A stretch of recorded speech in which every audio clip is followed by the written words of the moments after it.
These men are trying to defend what they see as one of Ukraine's only major successes in the past year. This assault squad is in Ukraine's northeast in the Sumy region, gearing up before they head to the border just 15 kilometers away. So these soldiers have been fighting in Russia's Kursk region, and right now they have a few days off, but they're getting ready to head back into the front line.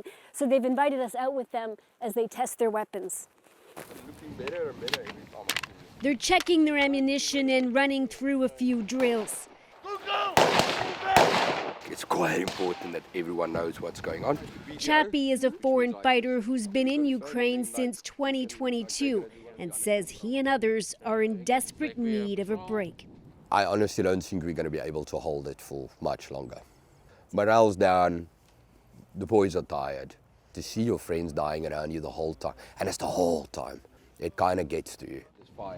Chappie is working with 2 Ukrainian men who were mobilized. Under Ukrainian military rules, he and others are only being identified by their call signs. Put fire down on the position, boom, boom, boom, boom, boom, boom, boom. Like many who were drafted, they have little or no military experience.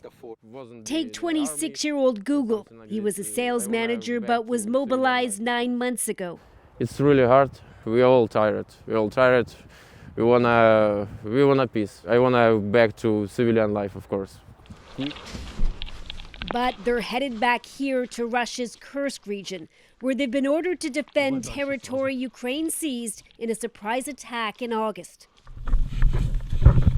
In this video, the men have made contact with the Russian position, but the Russians aren't the only ones they're up against now. They're also fighting several thousand North Koreans. As many as 1,000 have been killed. You can see they've had some training. Their movement is way more aggressive. They just keep on going and going. Ukraine has captured 2 of the soldiers who are now in Kyiv.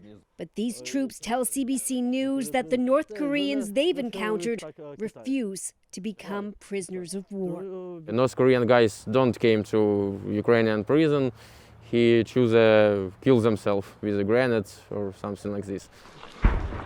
The troops CBC spoke with describe a worsening situation at the front. Some units pulling back from positions because of a lack of soldiers and experience. All we're saying is, like Western countries, just step in. Let's just stop this thing now. Let's just freeze it. Do you think that's a popular opinion among soldiers? I think so. All of us think, let's freeze it a bit. But I can also tell you in the same breath that if they want to keep on fighting, we say no problem. It's rare to hear soldiers speak so candidly about the urgent need for negotiations. In the cities, it's a different matter. Sumy was home to 250,000 people before Russia's full-scale invasion. Many remain.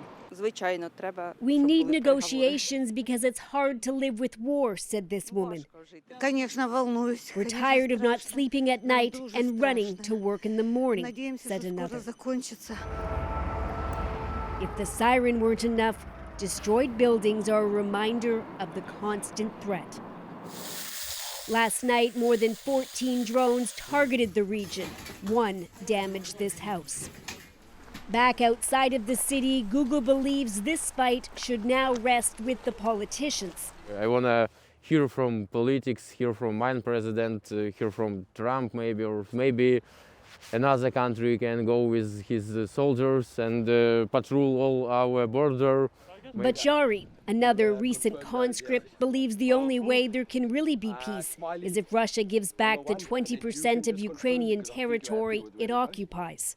All Russian guys go back to their territory, we take our territory. That's peace. Any other deal, he says, would only be temporary. Both countries would end up at war again, and men like him forced to take on the same fight.